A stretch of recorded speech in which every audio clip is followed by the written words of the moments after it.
The girl asked for one thing. She would die young anyway, but she didn't want to feel any pain. But her parents and others kept telling her not to say that. They asked her to be patient and stay with them longer, which was extremely selfish. She hoped that the girl standing next to her wouldn't be angry about the stupid thing she was saying, so she asked what she would do if she asked her to kill her. The girl next to her replied that she would ask her to wait until she found a way that would hurt her the least. And she would do it, even though she would be cursed by others and imprisoned, because she was more important to her. Ophelia said that even if she was forgotten, at least she should remember and not forget. To bring her flowers to her grave every spring, and not to find a new close friend. The girl didn't want to die. She was very scared. She was the only daughter of the Marquis of Windrose, noble and blessed with a beautiful life, exactly a delicate lily. On her noble face, there was always a radiant smile like a flower when she was near those she cared for. And despite the difficult character of everyone around her, loved her. Next to her was a girl who had been brought from afar as a peer, so that she would always be there. Ophelia's friend, toy, and family, she was it. At first, Ophelia mocked her with jealousy of her healthy body, but she was just a sick child. And if the girl was kicked out of the Marquis's house, she'd have to go back to a hard and poor life. So she was forced to do everything to stay close to Ophelia, so she became her friend, family, and peace. That was why she did not do anything surprising now, because she knew the fate because of her past life, since this world was just a game. She vaguely remembered the details, but in the game, Ophelia always dies, and it doesn't matter which route you choose. No capture target can save her. She dies decently every time, becoming only a precious memory in the hearts of the capture targets. So after a while, they fall in love with the Baron's daughter, who looks insanely like Ophelia. However, no matter how strong the desire and longing for the dead girl was before, in any normal ending, the capture targets forget Ophelia and truly love the Baron's daughter. The girl asked if she was so scared. Maybe she should have died with her, because even if she spends all her life, she won't be able to get even a crumb of what Ophelia possessed. Ophelia told her that she didn't want that because she felt sorry for her and asked her to do everything in her place, to dress beautifully, to travel, to eat good food, to ride, and to be loved. But she promised that if the girl dated some idiot, she would definitely come out of her grave. She was obliged to wear a wedding dress, and Ophelia liked the idea that it would be full of little flowers that bloomed in the garden. The girl, however, realized that such a dress would not suit someone with a face as plain as hers. Ophelia Windrose died on one of the last days of spring. She had insisted one night that she wanted to look at the flowers and had asked for the window to be opened, and a slight cold had been replaced by a fever. It seemed as if it would pass and care would help the fever, but every day it got worse. The temperature did not go down. Ophelia constantly fainted. After a month of struggle with the disease, Ophelia died. After the funeral, many people returned to the mansion, for most were more interested in the condition of the Marquis and Marquise, and few knew Ophelia personally.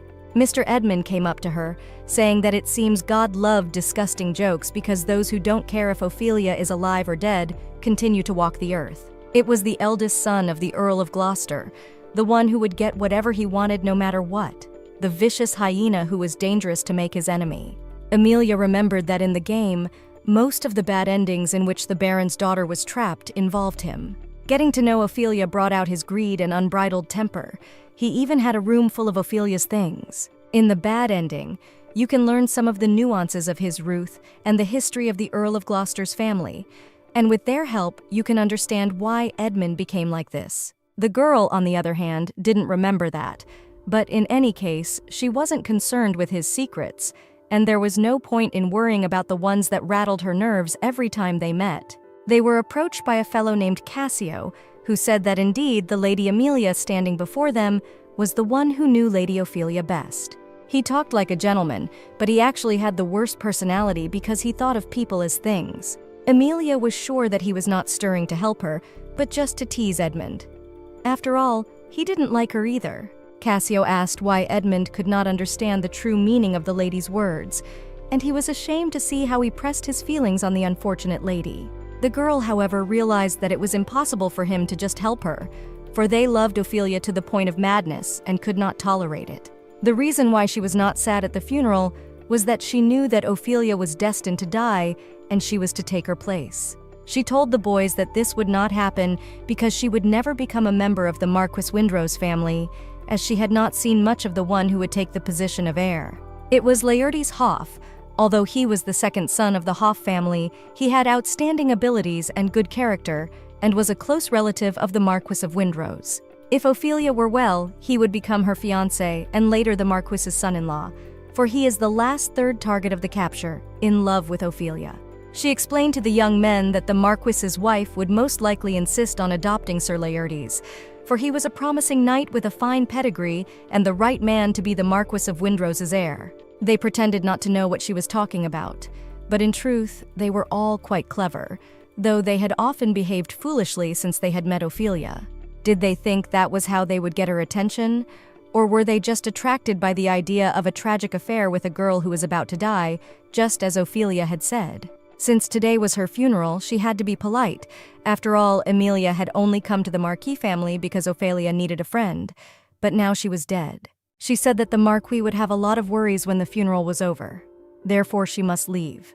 The Marquise couldn't stop crying and had already fainted several times, and the Marquise, who had lost his only daughter, would be under the pressure of the question of an heir. So before the others cared about her, she must leave, and the men who treated her as a fly in their way, and Ophelia would also breathe a sigh of relief. She realized that she would not stay because Ophelia was gone, and there was no reason for her to remain in the Marquise's care. The Marquis called her daughter only to please Ophelia, who considered her a sister, and she had enough money to live alone without starving. And without Emilia was the one who will take the empty place, because the poor daughter of the Baron, as 2 drops of water similar to the princess, will appear a little later. In the game, Emily expected the fate of a pathetic bug, trampled by 3 men.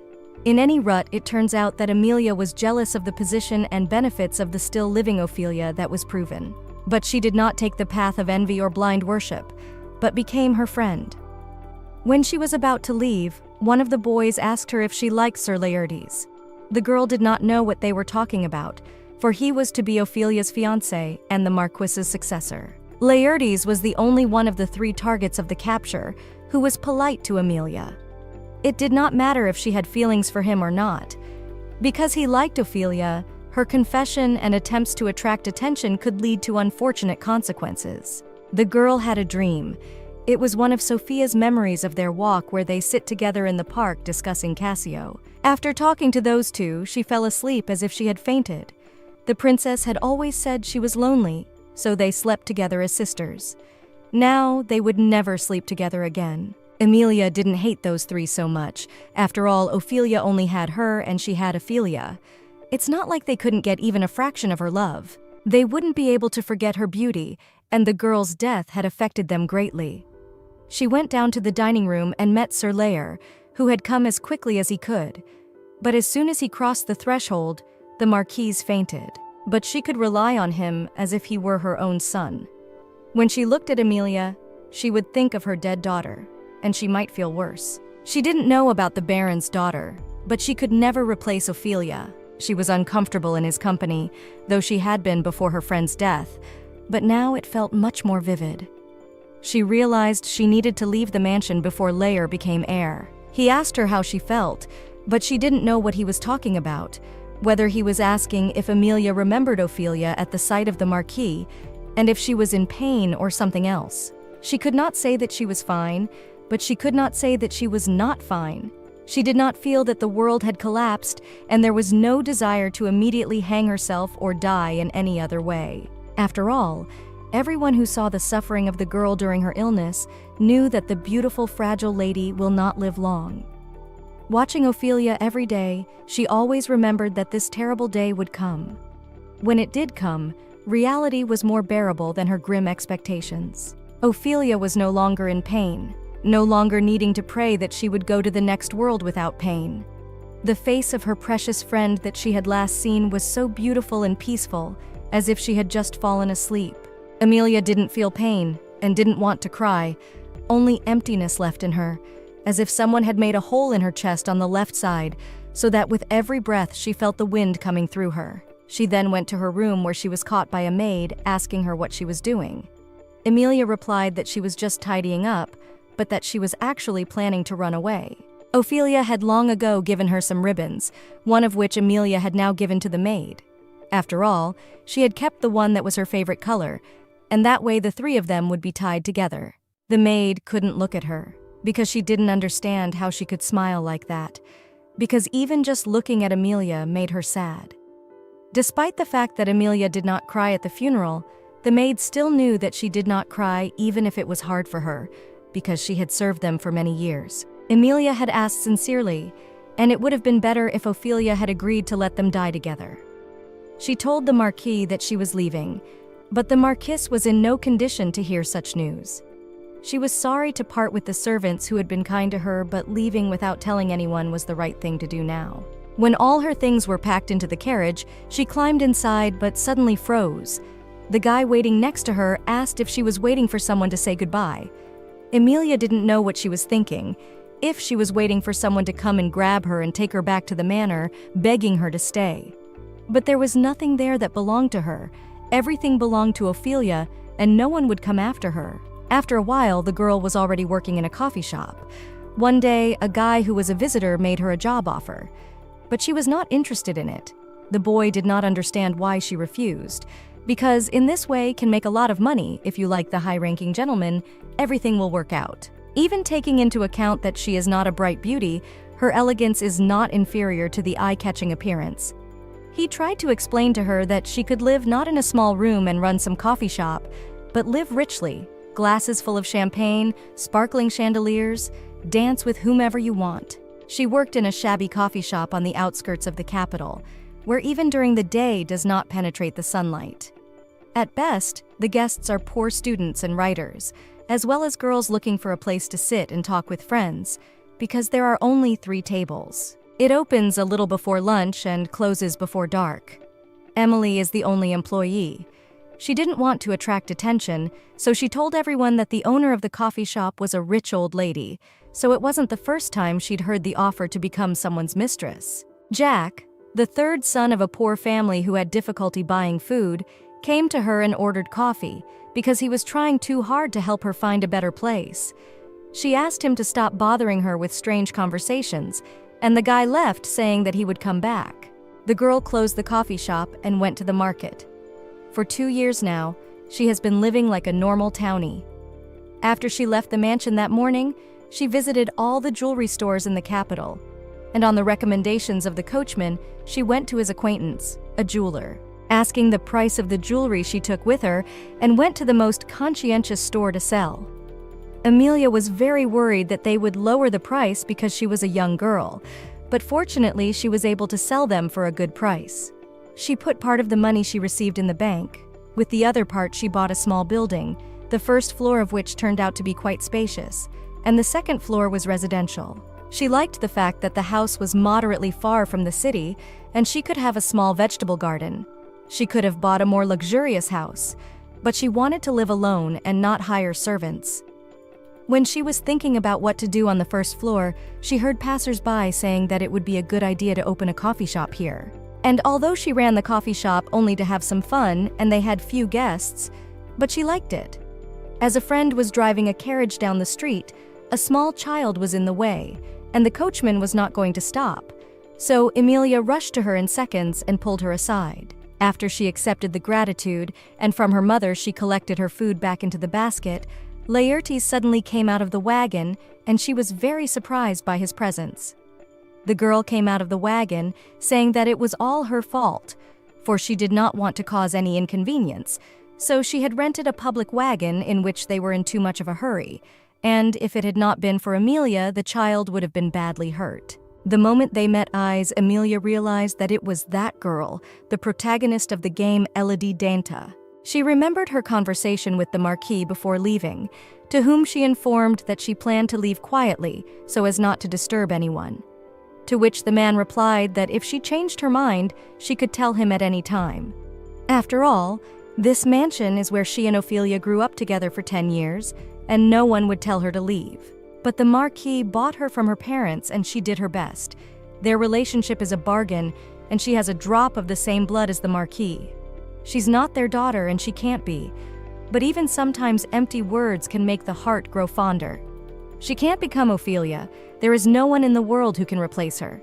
She loved the girl, and she loved the place they grew up in. She remembered Ophelia's words that asked her to live a good life and be happy, to wear a long lace veil, to take a bouquet of beautiful flowers in her hands. Emilia wondered if she would be happy if she married a young gentleman she had never seen in her life. But if she stayed in the Marquis's family, she couldn't be happy trying to take Ophelia's place, even if she wished she could. It wouldn't work because she should leave behind what she couldn't wish for. Because she couldn't be a substitute, because in the future there would be a girl like her, a girl who didn't know if she would be happy or bitter.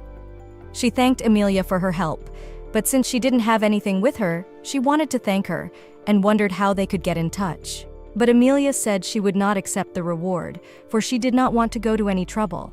Her face was so similar to Ophelia's, but they were so different in character that it was hard to see the resemblance. When Elodie was going to the carriage, Laertes came up to Emilia and asked her why she was here and what she was doing.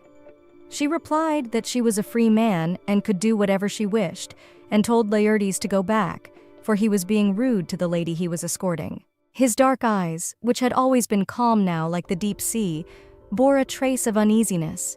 She had once wanted to take possession of those eyes, wanted to be the one to cause them to storm. She did not understand, since when he could be so easily made nervous, perhaps he thought that seeing a girl so like Ophelia near him, she would criticize him like her friend. She said that if he thought that she was going to judge her, he was deeply mistaken, because Ophelia had already left this world. The boy was addressed by the coachman, who said that if they did not go now, they would be very late. When they said goodbye, he called her Leah, which was the name he and Ophelia had thought up when they were children, because that way they could be like twins. She didn't really like the abbreviation, but when they got older, they stopped calling each other that. So why did Laertes call her Leah? Emilia didn't remember how she got home after what had happened, but she was so tired that she fell asleep in a flash. When she woke up in the morning, she jumped out of bed because she realized she had overslept, and there was someone outside the coffee house waiting to open. It was Cassio, who had been looking for her for so long, exploring every nook and cranny. And it turned out that she had been there all along. As he looked at her coffee shop, he noticed that she had a delightful talent for surprise. She asked not to be called lady, for she was not going to live like an aristocrat again. She worked hard, so she was used to it, and he hadn't tried to find out how she lived, but he'd overheard the locals talking about her, about a quiet coffee shop that opened whenever the owner wanted. The coffee tasted average. Even if the main clientele was poor and penniless, it still kept afloat. A place run by a single lady, pensive. He asked why she had run away after all. The girl replied that she didn't run away. She just left. She didn't know why he was so interested in her reasons for leaving, but she had originally stayed with the Marquis family just for Ophelia's sake. She just wanted to leave before she was asked to leave the manor. Emilia served him the breakfast she had prepared and wished him a good appetite. As she left, she knew that the man who was used to eating haute cuisine would not touch her food, but she saw him eating it all. Of all her many admirers, Ophelia hated Cassio most of all. His seemingly natural appearance, his good-naturedness, and elegant speech. Ophelia hated everything about him. When he came, she was forced to meet him against her will, so Emilia was there to fulfill Ophelia's requests. Of course, she didn't want to interfere, but if Ophelia wanted to hurt Cassio, she could only obey her will. Once at a banquet organized for Ophelia, Cassio was rude to Emilia, so Ophelia was very angry with him and he had to apologize. Cassio asked her if it wasn't tiring for her to clean, prepare the place for opening and closing, and then serve the customers.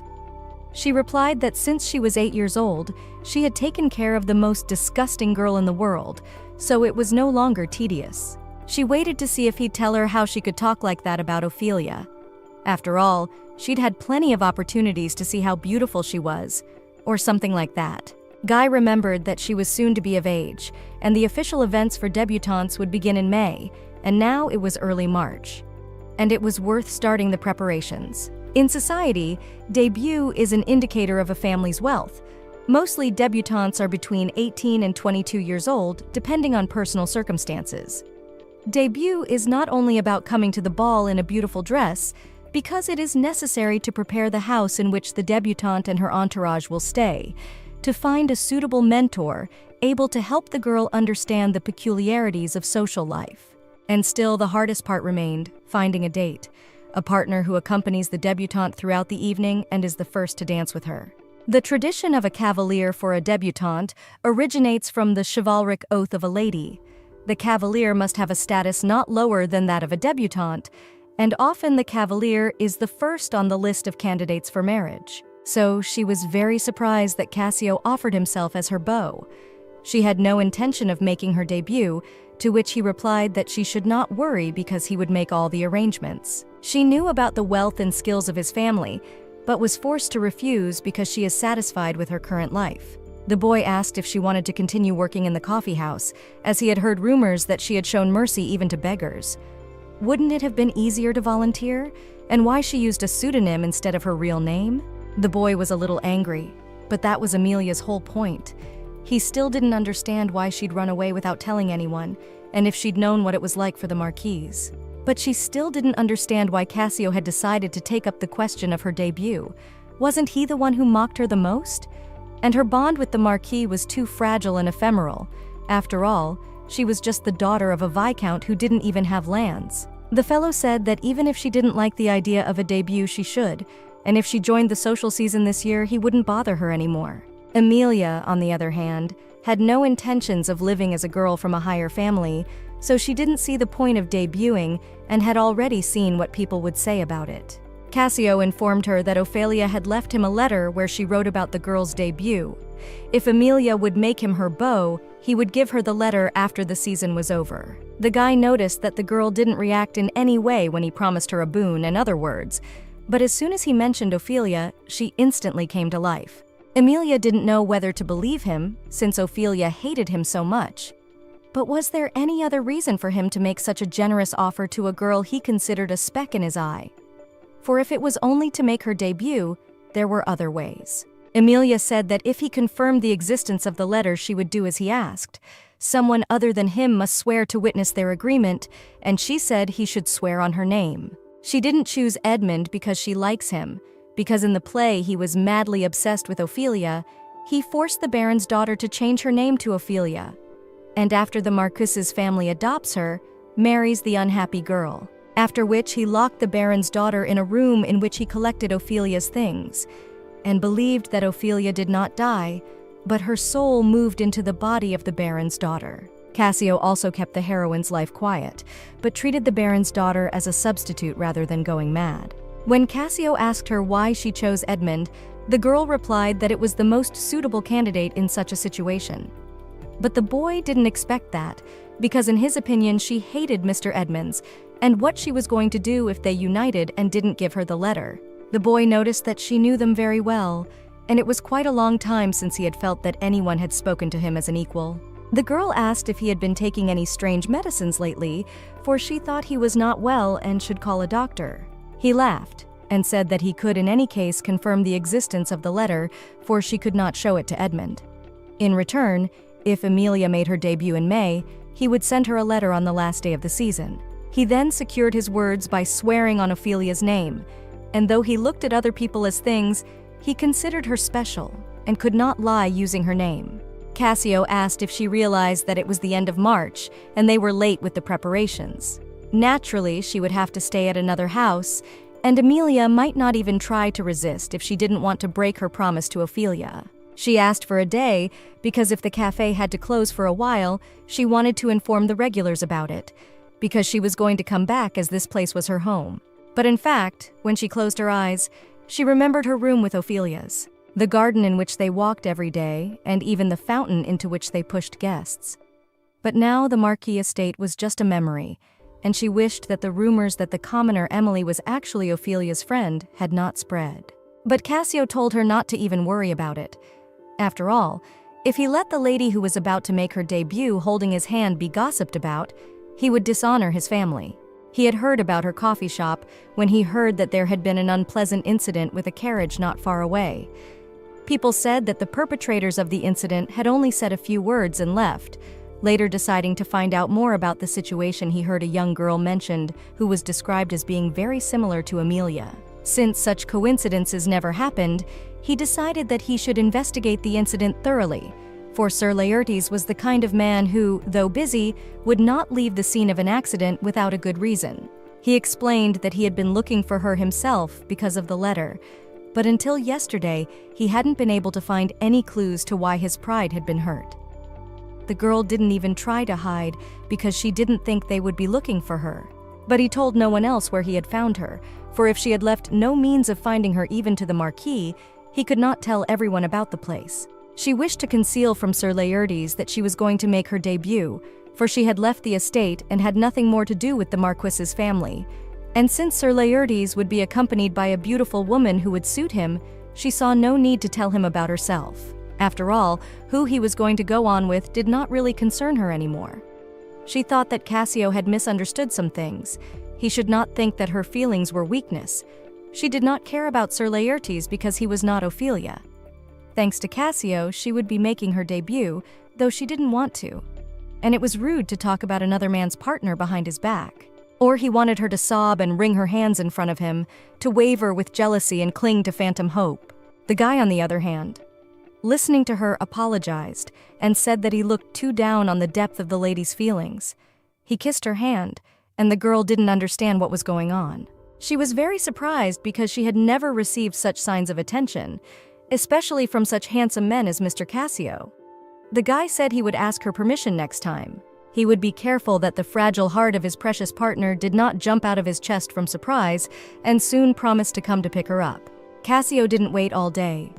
That day, the coffee shop was open until late at night, so she could let all the regulars know that the coffee shop would be closed for a while. She packed up her things and let herself close her eyes for a second, and before it was even dawn as promised, Cassio came to pick her up. She fell asleep on the way. He only woke her up when they arrived. The next day, an unknown guy stood at the door of the coffee shop. He asked Jack if he could tell anything about the girl who ran the coffee shop. The guy said that she left, and said that her grandmother's health in the village had deteriorated. She used to send most of the money she earned to the village, but now she had to visit her family. After listening, the boy said it couldn't be, because it sounded absurd. Jack still didn't understand how Emily could hide her acquaintance with such a handsome man, and it was clear to him why he couldn't even ask her out. Sir Alston asked him to let him know as soon as he saw Emily again for a reward. When they arrived at the manor, Cassio offered to introduce her to everyone. The maid Kitty, who would take care of her, as well as the head maid Nellie and the butler William. The maids treated her with respect and genuine care without asking unnecessary questions. Amelia wondered how the guy introduced her that they acted like this. Did they know that the prominent unmarried heir of the Brahmandoff family had brought her, an unmarried maiden who didn't even have a fiancé to debut? He thought Emily was tired and suggested that she rest for a while, after which they could see each other for dinner. Amelia had heard a great deal about Countess McGinty and respected her deeply, so she would be very happy if Mr. Cassio introduced her to her, though she wasn't sure she would like the Countess. Cassio was already sure that she would like her because his aunt liked aged alcohol, old books and perfumes painstakingly created by craftsmen, and if there was a man brave enough to bribe his aunt, he would like to meet him. Amelia remembered the fairy tale Cinderella, the story of how an earl's daughter who is bullied by her stepmother and stepsisters is sent to a ball with the help of a fairy godmother. But she did not dream of a beautiful ball. If she had ever wished for anything, all her dreams disappeared the day Ophelia died, because she did not want to be the main character or loved by everyone. All that she wanted someone already possessed. She was only afraid of one thing, to go mad with envy and try to take Ophelia's place. But the story changed a little, because she liked Ophelia and loved her of her own free will. Even though she was sometimes jealous and angry, she remained sober. In the play, Ophelia left without giving her heart to anyone. The world without Ophelia became obsessed with the poor baron's daughter, and this tragedy resonated in the souls of other unfortunates. The one who cannot be resurrected, the one who was everyone's dream, hope and flower, the irreplaceable Ophelia. The fact was that Amelia was cunning, and wrath was far more understandable than casual mercy, and she could not give herself to wounding those she disliked, so she'd rather they hate her with all their hearts. But Cassio, She only said that it was hard for her to remember it because reality was not a child's fairy tale. And even if the princess died, the world would not fall apart and no one would die after her. So all they had to do was remember, because someday the mourning would end. The boy didn't like the idea of humility, and it seemed to hurt him because she said that nothing could be changed and she didn't like him. But it seemed to Cassio that she was not going to run away, because only those who have something to protect run away. She asked him to take her to her room, for she was a little tired, and then Cassio showed her to her room and told her that the maid would come to help her before dinner, so she had time to rest. Emilia was about to close the door, but the boy stopped her, saying that his aunt was rather strict, but she was not one to tire the guests on the first day, so she need not worry. After all, unlike Emily, she was honest and didn't give people trouble on the spot.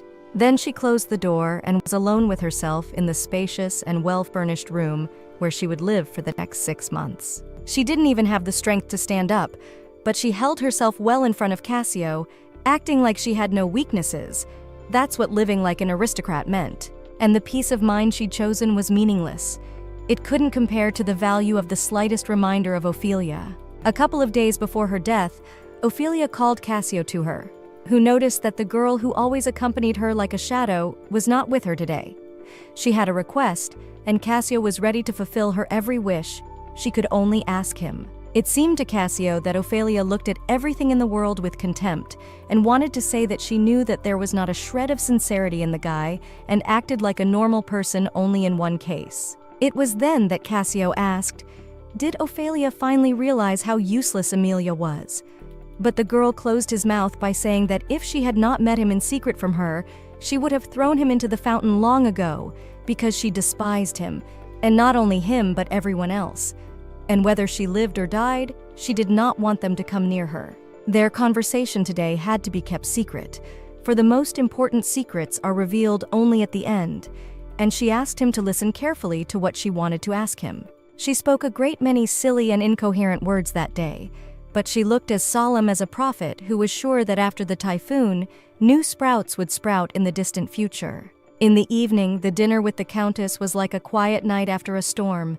As Cassio had said, the Countess could not be bribed with any gift, for she was a noble and elegant lady. During dinner, she had told her nephew that he had been too lightly regarded, and that there was nothing more fickle than human emotion. Though he thought the world was simple, what he might encounter would easily become an impossible burden. The boy accepted her words without objection, though he was not typical of such humility, but her lectures were too long. After all, they had a guest, and the woman asked not to be bothered by her idle nephew's request and welcomed her into her mansion. The maid was glad that everything went well and could not believe that the Countess let her go so easily. Usually they discussed such things only with other maids, but the Countess was really a strict person, and sometimes it was very difficult to understand why she said this or that. Looking at the maid, Emilia noticed that she was smiling almost the same way as Dorothy, Nanny Odil's niece. The girl had grown up with her and Ophelia. She often cried because she couldn't break up her and Ophelia's fights. Of all the maids, she was assigned the one who looked like silly Dorothy. Whether it was another of the lad's tricks, Cassio she met again was different from before. For he smiled broadly, humbly apologized for his rude words, but immediately she interrupted herself. After all, if she thinks about him too much, she will be drawn back into the plot of the game. The maid said that the young gentleman had told her that he had reserved a boutique for her, and since there was no specific time, she could go there whenever she wanted. That same evening, Edmund asked one of his servants to send a bouquet of the largest, freshest, and most luxurious white roses to the boutique atelier by tomorrow morning, for it was a gift for a noblewoman. The next morning, Emilia and her maid Kitty went to the boutique. The girl thought that Cassio would not have planned something like this, and especially no one could have predicted that Ophelia would disappear. They were met by the owner of the boutique, who said that they should not be in a hurry to choose clothes, because they would not realize the true value of an outfit if they chose it in a hurry. And if they waited a little, they would be given the best tea and sweets. As it turned out in the boutique, there was another person also trying on clothes, so they only had to wait until they finished and look through the brought catalog. The maid was upset because the mistress had instructed Emilia not to make mistakes, but it sometimes happened because it was unwise to book a whole store before the season began. In addition, no one had informed them when she would arrive, so they decided to let in another customer. As it turned out, the other girl was Lady Elodie, and Lord Edmund had brought her a huge bouquet of white roses. Of course, Amelia realized that sooner or later they would meet, but she did not think so, and told Kitty that they should have gone back to the manor house and had the carriage ready. After all, it was better that they should leave together right away before she was noticed. However, at the same moment, Edmund became aware that there was a second customer, and noticing Emily asked what she was doing here. Emily did not understand why he was so angry, for even at Ophelia's funeral he was calm. She did not understand why she had to tell him what she was doing here and asked him to pull himself together, for his companion was also shocked. Elodie came up to them and apologized for what was going on, but Amelia said it wasn't something that could be solved with a smile or an apology. If she didn't know anything, she shouldn't have said anything. She was annoyed. Seeing the girl with Ophelia's face doing something she would never do made her heart grow cold. A furious Edmund almost lunged at the girl, asking how dare she speak to the lady like that, but Kitty the maid came to her defense. As soon as he saw Emily, he immediately became angry, began to criticize and almost attacked with fists. Not a small child, but only these words could stop him. She told him that if he was going to treat his companion like a gentleman, he should be kind and not be rude to others in her presence, or at least not get angry. If he can't even follow such simple rules, he shouldn't make a fool of himself in front of a girl who isn't even Ophelia. The boy fell to the floor in confusion. The girl looked at him, for she had knocked him down with just a few words, and hoped that he realized his guilt, for he was not the kind of man who could be easily deprived of the power of speech. She noticed that she had the same icy stare as Ophelia, and perhaps she knew it all. For she had asked him if idiots who said such things in front of a man who was about to die were worthy of life, and that jealousy, that love, was trash. And though he said he loved her, he easily believed that a completely different man was Ophelia incarnate. For it is Edmund who owns the ending where he changed the protagonist's name and kept her imprisoned. Then they left the boutique, where they were met by Cassio, who had already prepared another carriage for Kitty. When Amelia left with him, she said that if he had been involved in the incident and had set it up to embarrass her, he should have confessed at once. But he said that the girl was wrong, because it was actually a coincidence since he had rented the whole boutique to avoid rumors and chance encounters. He didn't go in there, because if Edmund had seen him with her, they wouldn't have been able to avoid trouble. Cassio said that Edmund was the stupidest of them all, because he caused trouble because he was too loyal to his instincts with only good support and manners. That's why they didn't get along. After Amelia met the girl from the rumors, she said that the one turned out to be very kind and also very beautiful. Ophelia died and people changed. Now everyone admired the girl as 2 drops of water like her. Ophelia was the most evil person in the world, and this girl was really kind and beautiful. But Amelia didn't need her because she wouldn't trade her friend for anyone else. Cassio was curious about Lady Amelia's tastes in order to plan for the future, for he wanted to match his precious partner's tastes. Emily said that no matter who he imitated, he would be terrible at it, so he should stop, and asked what he had been so busy with all morning. In the legend of the country's founding, there's a goddess who blesses the kingdom, but the goddess was actually quite cruel. So much so that the royal family secretly stopped worshipping her and began to serve the supreme god Blitz. Also, the heirs were the eldest sons. That is, the priority was given to boys. The current royal couple has long tried to have children, but they had only one daughter, Princess Aloysiusa, who turned 20 this year. The queen was from the Principality of Aldrisa.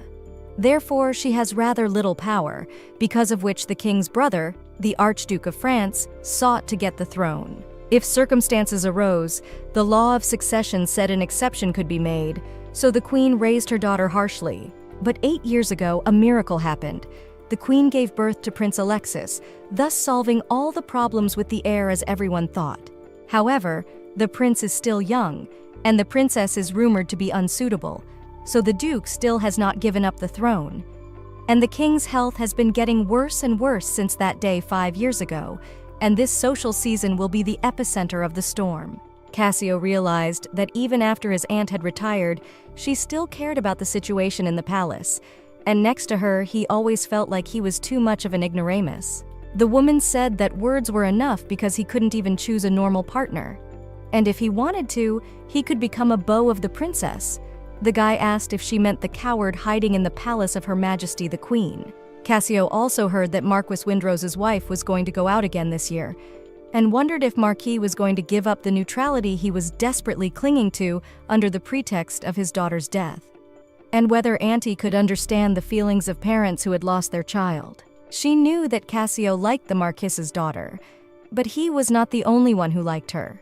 One little gesture by a young lady, and not even a debutante, was enough to excite the high society. It was the first time in her life she had ever seen such a thing. Then someone even jokingly said that she was a goddess born in a human body and therefore doomed to die prematurely. She couldn't marry for health reasons anyway, but it would be nice to have the Marquis Windrose at her side. However, she didn't understand why he had brought Emilia Clare, to which the boy replied that there were rumors about how the Marquis Windrose family was hiding a treasure with hair the color of silver and eyes like emeralds, skin like snow, and a voice like music. Even the fact that she was condemned to die so early was proof that she was God's favorite, for many said if they got Ophelia's heart, they would be the happiest in the world. Sitting in the carriage, Cassio did not tell Emilia what he had been doing all morning, but he said that they were almost there, and he thought the girl should have rested. Every time Emilia fell asleep, she dreamed of moments from her past with Ophelia. She woke up at night and went out onto the balcony, saying that she was dreaming because Cassio was talking nonsense. But suddenly, Cassio came up to her from behind and asked her what he was talking about. The guy explained that he had an emergency. Emilia replied that if it was true that there was a stray cat that could talk, wear a nightgown and open doors, he should add it to the Great Brahmandov collection. Guy asked if it was absurd to make a living creature part of the collection, but nobles never particularly cared if it was alive or not, if it was something rare and beautiful. Even if Emilia debuted holding his hand and then became the most talked about lady of the year, she knew very well she shouldn't be in that position. Cassio realized that she was again belittling herself as she always did, talking about herself as an outsider, frighteningly calm and to her face, even when they talked about the Marquis's marriage or family. Even when they brought up not only her crush, but the rest of the painful topics, she didn't even flinch. She wasn't afraid to leave, and she was going to leave everything she had gained and the people she was in close contact with.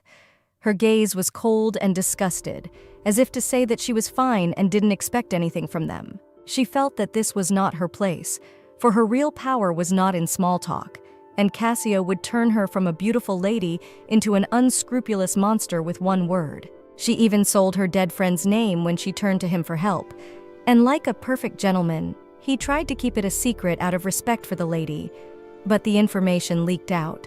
Earlier, Cassio prided himself on being good at understanding people's desires, but looking at Emilia, he didn't understand anything. She acted as if nothing had happened, and she didn't regret anything. She didn't show any excitement or greed. She behaved so much that she could deceive even herself. The girl approached him saying that all kind words sound like nonsense, if spoken with a face screaming that you are dying of boredom. Admiring how a weak man who has nothing fights to the end, she was not the kind of person who would fall into despair overnight and would not forget that his curiosity and kindness were bound only by Sophia. Emilia didn't believe him no matter how kind he was, for she didn't want him to say things he didn't mean just to shake her up. When the girl asked him to spare her the pretense, the guy realized that she really didn't know anything. Perhaps it was because they were used to communicating like this, and decided to be honest with her. He said that he thought very highly of Lady Emilia because the members of the Marquis's family had also lost their peace. After her disappearance, no one knew that the girl would not come to Ophelia's memorial ceremony. He realized that even now there was nothing to keep her away but one thing. He said that letters had come twice for each Memorial Day, which was why he had been more active in his search since he had received the second letter. When she jumped emotionally to him, he noticed how her eyes changed at the mere mention of Ophelia. Usually she was calm and cautious, but when it came to her dead friend, she was as nervous as a mother who had lost her child. The boy did not know that she would show her true nature after the death of Lady Ophelia. He just did not understand. Did she think that this was her obligation? But after all, she gave the Marquis family much more than they gave her. And the girl didn't understand why he was so interested in the Marquis's family, but he was interested in the Marquis's family, which was broken by Emilia's departure. But he interrupted to say that there was a cold wind at night, so it was time for her to return. When Cassio offered to walk her to her room, she refused, because she had grown up a child who was not afraid to be alone even if he had a nightmare, and the boy would have a hard day. Cassio went to a meeting at the palace, to where rumors had already reached that he had refused to be the cavalier of the princess. The queen was furious. The rumors were not tried to control, but the woman clearly expected a different outcome. Some of them wanted to talk about Laertes, for he might soon become heir to Windrose. But it was too soon, for the Marquis had not mentioned adoption or a foster, but many already thought so. The king's younger brother, Archduke Franz, thought there might be trouble if Marcus joined the queen's faction, and they were all calculating together how likely it was that Duke Isaac, a member of the king's family, would unite with the queen, even though he had stepped aside 20 years ago when a natural disaster injured his son and affected the lands. If the king passes away, his 8-year-old son will become the new king since the law is on their side. The queen's faction is rather weak now, but if she has more people, she can change the course of things. The Queen of Life needs the Knights of Glamis after all. They got rid of the rebels who appeared in the kingdom 20 years ago. And if you believe the rumors, hopes to become the successor of the Marquis. Judging by his supporters, they will be able to unite the forces of the Marquis and the Knights. Then becoming the cavalier of the princess was useless. Many noticed that Cassio was a good orator, and also treated the Brahmandov family who kept neutral. Unlike the Marquis of Windrose, who avoided direct involvement in political shakeups, the Brahmandov family was more intimidating. After all, they had their sights set on the throne. The fact that Cassio was here, even though he wasn't going to take part in their plans, was quite unique. They began to tell everything they knew about Laertes, as the Hoff family only paid attention to the eldest son. The youngest was always left out, making the Marquise treat Laertes like her own child. They couldn't send people to him because the boy was known for his temper, and such an approach might not work. In fact, the princess was not that important, for their real enemy to fight was not the princess, but the queen and the prince. Even though everyone here knew exactly what they wanted, they were silent. The Duke is a coward who won't hear of throwing his nephew off a cliff to seize the throne, yet he can't let go of greed. Although everyone knew how the story of power-hungry politicians ended. The next day, Cassio and Emilia were in the boutique choosing outfits, and she was trying on her third dress, while the maid was carrying the next one. She wanted to look at the catalog, but Cassio wouldn't let her, because she would look at the prices. And since he was going to redeem himself for yesterday, she had to be ready. The guy was willing to spend whatever he could if he could see that look on Emilia's face. It didn't matter to him that he was like a black cat only bringing disappointment. She always looked surprised to see a piece of salmon, a toy, or a ball of wool. She should have had a life of luxury at the Marquis's house, so why was she so surprised by wealth? Ophelia always wanted to do everything together with Emilia, and no matter what they bought, they both got similar things. To think a girl who lived like that left the Marquis's house empty-handed. As soon as he thought of her escape, he felt something strange. Something very similar to rage was brewing inside, and it was annoying. Emilia probably didn't know, but ever since she had disappeared, Laertes Hoff had looked very devastated. Nor did she know for certain that the Marquis had planned to persuade her to stay the next morning, or that the Marquis had fainted again upon hearing the news that Emilia had given the ribbon to her closest maid and left, taking only her suitcase with her. He was worried, thinking that perhaps she had already died somewhere, and words could not describe the surprise and happiness he felt when he saw her at the coffee house. Emilia said that she had enough dresses because if she had 10 bodies, she would not be able to wear them all, and she thought it was better to be moderate because it was all too much for her. And she wasn't Ophelia. Cassio thought that Emilia should always have plenty of exquisite jewelry as well as countless outfits, because his aunt said that 3 dresses in a season of points is not enough. The boy already liked spending money. A little later, he realized something. If he complimented her, she looked like she wanted to punch him in the face. And when he'd wave her off and start messing around, she'd open her mouth to object, but say nothing. Is it possible that she was trying to understand what was on his mind? Because when the truth is to be told, she is calm, and even if they are laughing and joking as they are now, there comes a moment when her expression changes again. So he just told her to take it as an opportunity to use his wallet, because after all, the Brahmandovs never throw money into the wind, which was nothing compared to his plans. The girl had been pondering this for a long time, or he would not have been so anxious to introduce her to high society.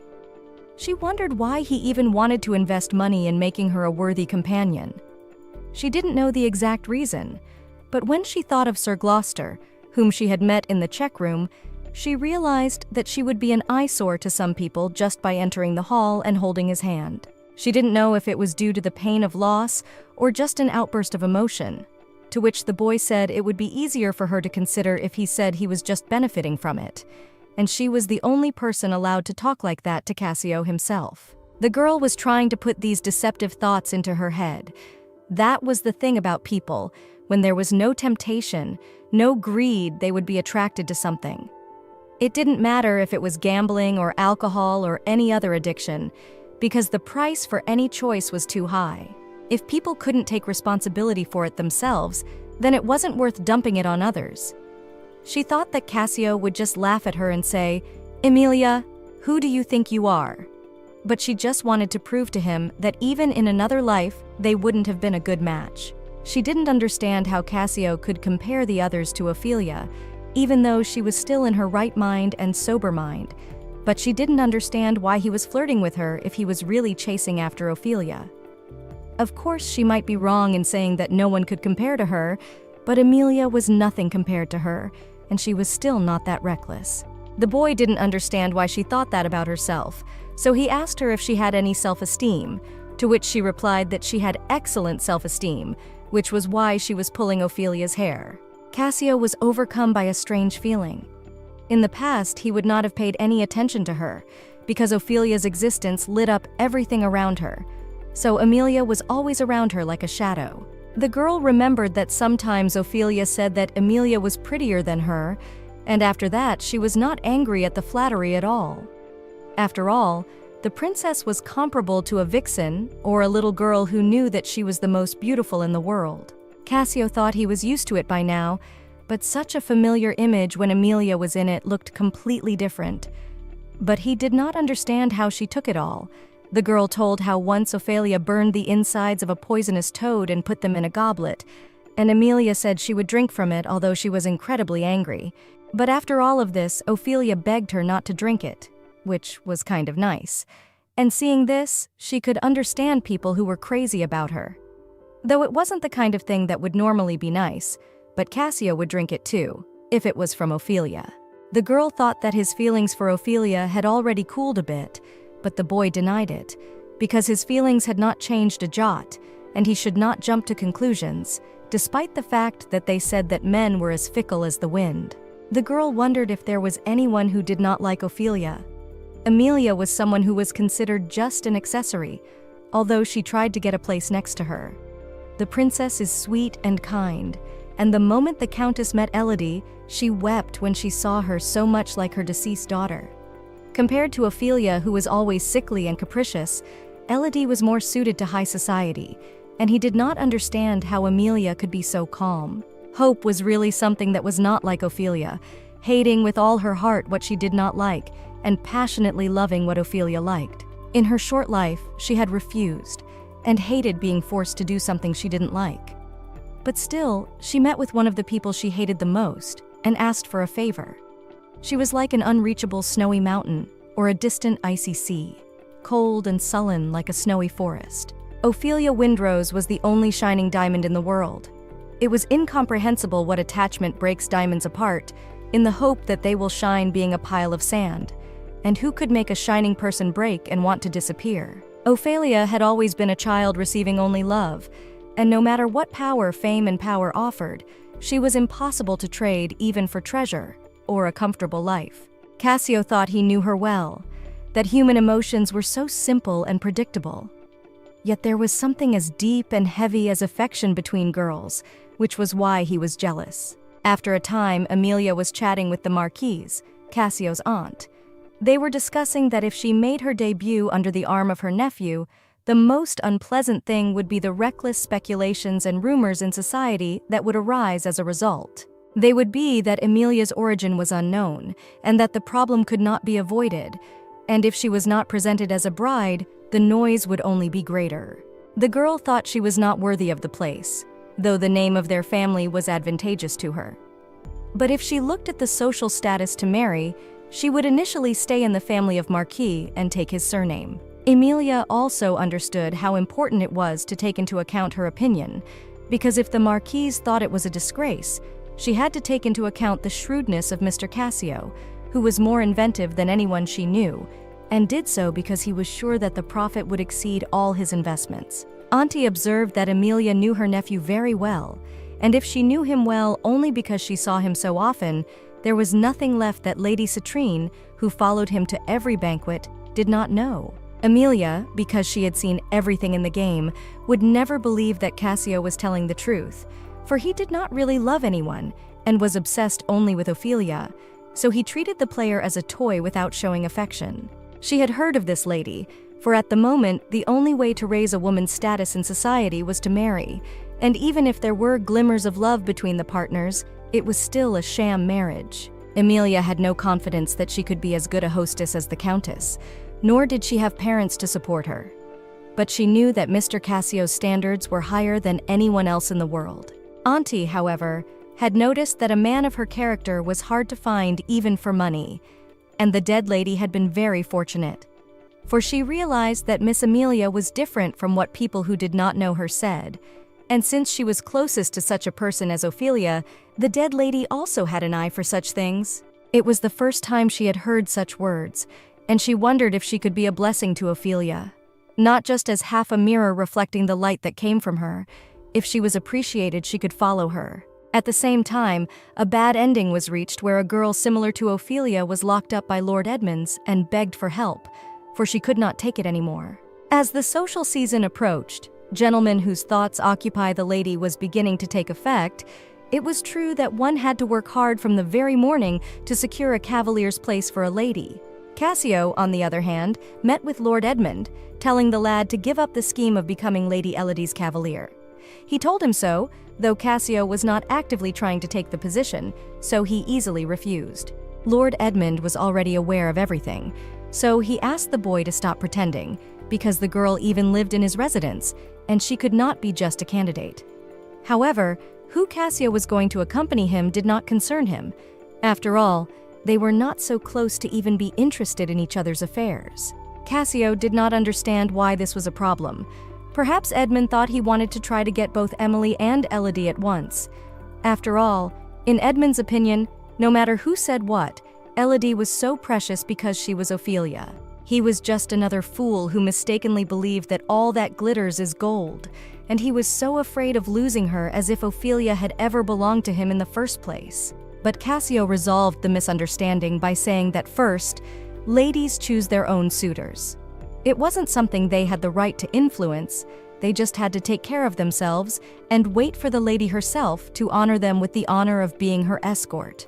Cassio, on the other hand, tried to dazzle Elodie with his flashy looks. After all, he didn't have the same merit as Lord Laertes because he used what he had. But he had heard that the Marquise was keeping the Baron's daughter, who had nowhere else to go, and didn't know any details about her partner, so he just tried to protect the lady's honor by becoming one of the candidates for her beau. Since he was related to the family of the Marquis, he decided to take their side to repay their favor, and he intended to support Lord Edmund in this matter because the girl could choose a partner on the recommendation of the Marquis. So the Lord asked her to calm down and think carefully. If the Marquise's family was shrewd enough, they would definitely choose someone like Edmund over an ordinary nobleman like Cassio. And even if he was acting based on his instincts, it was good for Cassio that he was a bit stupid when it came to his own feelings, because at least he could focus on the Marquis family for a while. He patted him on the shoulder, saying that if Edmund was willing to be so rude to him for his lady's sake, then if Elodie found out about it, she would be very touched, because he was the one who had discovered the diamond. Then he offered him a drink to celebrate their misunderstanding. Sir Edmund apologized for being extremely disrespectful to Lord Bramendorf, but they were not really that different. However, Cassio no longer had any cards in his hand, and if it hadn't been for the chance Ophelia had given him, and if he hadn't found Amelia walking away alone, there's no telling what would have happened to him. At the same time, Elodie entered Laertes' study, for she thought he had stayed up late, so she brought him a snack. She didn't ask the servants to do it, for they'd all gone to bed. She was a little hungry herself. A few days before, when she was looking around the castle, she saw a room that was locked, and the maid said it was impossible to get in. Elodie was surprised because it was the first time the girl had changed the subject so abruptly, and wondered what kind of room it was. Now she showed Laertes the medallion, saying that she had found it in the corridor of the second floor. She could not ask the marquise, and when she opened it, she remembered the day when she had just received the countess's invitation, and realized that it depicted the same girl. She realized that the Emily she had met that day was the Emily who had lived in the room next to Ophelia's. Laertes remained silent and said it was too late for such talk, so she should go to her room and rest. His tone of voice was polite and kind, but it was clear that he was drawing a line between them. Out of respect for him, she decided to leave first, but said that next time she would not be satisfied with such a response. Laertes remembered how long ago he had met Amelia in the hallway, who had quietly snuck into the kitchen to sneak out and return everything to the way it was, because Ophelia had mixed all the tea for the guests with earth. The guy said it would be difficult, but he would like to help her, and they started checking all the boxes in the kitchen. When Amelia was first bought, Ophelia mocked her as much as she could, for if she had come there as her toy, she should have known her place, and she pushed her down, thinking that now she must be broken, and hoped that she would soon cry and beg for forgiveness, for it was to be expected as they were all the same. But the girl called her a damned wretch who did whatever she wanted to do because she was going to die soon. The girl was shocked, and they often fought during their quarrels, where Amelia said that she should be ashamed of herself because of her nasty character. She could not find friends and her parents had to buy them, or since she grew up in luxury, she could look at the others as ants. Now Amelia sat and remembered all these moments, because then they had really fought to the death. Perhaps that was why she was able to get rid of all the resentment in her heart. Now she heard the voice of Ophelia, who thought so too. For Amelia had attacked her with such anger that she had nothing to do but to talk about it. But as soon as she turned around, the voice told her that it was not yet time to look. And on the water of the fountain she showed her another memory from her childhood. It was then that the girls were once again punished, and Laertes came to her, to whom Amelia told him that she thought that Ophelia was making a fuss to get her kicked out, and said that even if he asked her to, she would not apologize. When Laertes said that he had come because he was worried about her, the girl cried, for she could not deceive herself. She couldn't accept his help because she had to bear the punishment like Ophelia. She didn't care how nice the boy was to her, because even if he seemed to care about her, she couldn't forget that it wasn't her role. So she yelled at him and told him to stop being so sympathetic. If he didn't want her to be rude to him, he'd better leave, because to her that kind of hypocrisy was disgusting. She, on the other hand, hoped he would just hate her so she wouldn't have to think about how to improve things with him again. After that, the shabby guy left the basement, apologizing and reminding her to eat in the evening. Now, Amelia didn't understand why she was crying like that, because it hadn't happened even in her previous life outside the game, and did not understand why she was left with the memories of that life, because she could not change anything and was a shadow. The girl cried, but she saw Ophelia, who said that Amelia was the only jewel in the world, and she did not think that her role was so trifling because she knew that since her birth, God had not been on her side. And the fact that Amelia had chosen her of her own accord was enough, but it was time for the girl to leave again. In parting, she told Amelia not to die, for if she came for her too soon, her friend would hate her. After she began to rise into the sky, Amelia woke up from a dream on her bed, and though it was not the first time she had dreamt of Ophelia, however, such dreams were rare, and she didn't know what it meant. At breakfast, Cassio noticed that the girl looked rather gloomy, and assumed that she was having a nightmare. The girl jokingly said that she had dreamt about 20 cockroaches, and that she was as uncomfortable in this situation as she was in her dream. However, the guy thought that she should have gotten used to having dinner together, because after all, he was her beau. But Amelia thought that it was better to pretend that they had a good relationship than to maintain the whole scandal of falling in love. She wondered if that was what Ophelia had told her in her dream, if becoming Cassio's partner meant putting her life in danger. However, she immediately reassured herself by saying that it couldn't be. During the social season, the ladies have picnics and tea parties, go shopping and opera, while the men entertain themselves with card games and casinos or horse racing. Although there are many places for entertainment, the one that attracts the most attention is the royal ball. The Grand Royal Dance in mid-May, where all the debutantes gather each year, is held in the Grand Hall, which is usually closed to the public. It was obvious that not only the clothes, but also the manners and the postures would be an object of discussion. But the girl was very shy because she was not going to dance with many unfamiliar gentlemen. But that did not mean that she would step on Mr. Cassio's feet much more often. The girl noticed, however, that he now began to communicate with her much more honestly and casually. As time went on, she became more and more comfortable with him. Even though there were times when he avoided Ophelia's rather sly insults, even then he didn't seem as friendly. But the girl assumed it was only because he was easier with her than with her friend. She wondered about one detail of his plan, though. Did she need to stick to the mystery until the royal ball, or was it worth going to events to impress? Cassio had already thought about it a lot, but he thought it was better not to do anything before the royal ball because it was obvious that Her Highness would also appear for the first time on that day. According to the rules, the official debut is on that day, and since Emilia was also going to debut, it was the best idea. But the girl was worried that the princess would debut on the same day as her. Initially, in the year when the player debuted, there was no princess debut. There was no opponent in the game capable of competing with Elodie, be it in looks, position, or character. On the part of women was a slight envy that caused silly plots and intrigues, but easily coped with them. The girl further increased the sympathy of the main characters to herself. She constantly received admiring praise, and if at the same time debuted, Princess Elodie would be difficult to achieve such popularity. So Emilia was surprised because usually members of the royal family debut much earlier. In fact, she was right, because Princess Aloise attended the ball when she was only 5 years old, but disappeared after the queen gave birth to a prince. If you think about it, both Emilia and Ophelia were turning 20 that year, and it was a coincidence that the lady she met in the boutique that day was also turning 20. Emilia thought that it was not customary to debut at 20, and wondered if the player in the game also debuted at 20. In the royal palace of Ancelot, there was a conversation between two maids. One of them had been there for a long time, but she still didn't know that the palace was divided into white and black palaces. The Black Palace was where the royal family usually stayed.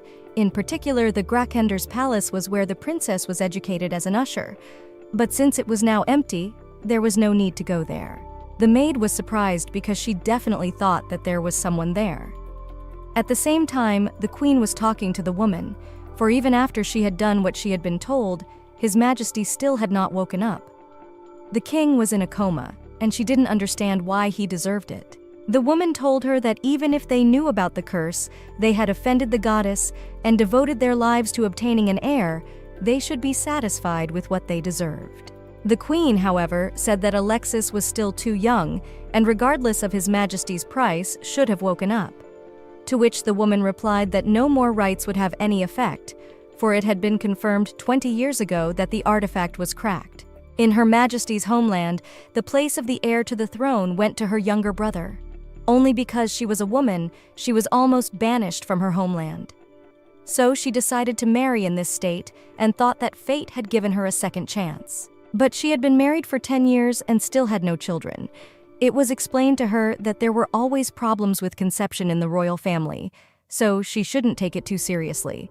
But the woman needed an heir to give birth to, and she couldn't just sit back and wait for old age. Finding some books in the library and reading them, she realized that this was completely different from the legends of the founding of the country that she knew. After all, long ago the first king promised the goddess to love only her, but he betrayed the goddess's love and had a child with another woman, after which the goddess cursed him. Eventually, the first king sealed the goddess, and it is said that even though her power was weakened, even when sealed in a sacred artifact, she continued to maintain the curse of the royal family for generations. Her hatred was so deep and strong that all members of the royal family born in an official marriage went mad, died young, or were born retarded. And though the king already had a child out of wedlock, a very healthy boy, the queen felt she could only trust herself. Therefore, she had to act. So now she was yelling at the woman to do something, and if the artifact was damaged, she had to find a way to fix it, because if she lost power, it would be very bad. 20 years ago, she brought her who knew how to handle artifacts and arranged a grand sacrifice after which countless people died in the country due to all sorts of natural disasters. The victims were not only the counties of Hold and the Duchy of Courtenay, but also many other lands in the kingdom. Did she really think that they would be safe if the truth was revealed? The woman would probably be fed to the wild beasts alive. If the young prince did not succeed in becoming king, they would die, for they were already in the same boat.